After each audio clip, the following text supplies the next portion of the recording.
Masama ang loob ni dating unang ginang Imelda Marcos sa plano ng gobyerno na i-display at ipasubasta ang kanyang mga alahas. Hanggang ngayon, bumibili pa rin naman daw ng mga alahas ang dating First Lady, pero kung dati milyong-milyong dolyar ang halaga, ngayon ay sa 168 na lang.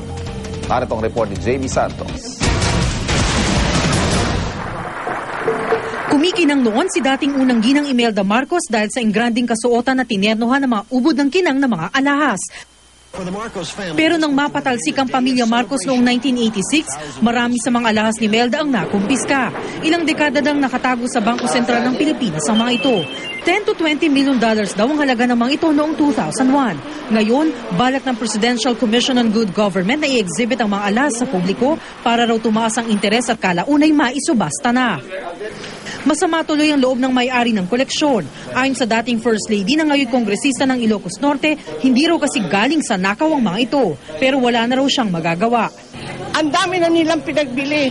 Tapos, talaga naman yung mga special na mga jewelry doon, yung mga corona ng mga hari, ng mga historical figures, yung mga itong historical jewelry, para sa bayan talaga. Hindi ko alam kung ano yung mga legal implications dyan, kung ano yung status legally dun sa mga alahas. Kanya yun eh.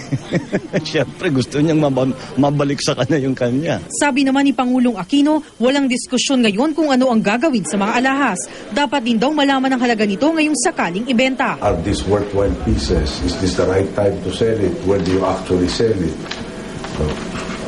Siguro, for my peace of mind, gusto mo rin siguraduhin na pag binenta ba natin yan, hindi tayo mapapaya.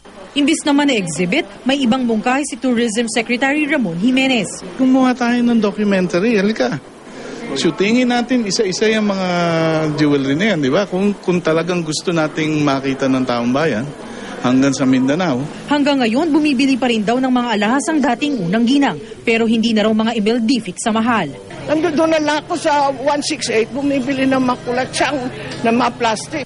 Para sa unang balita, Jamie Santos reporting.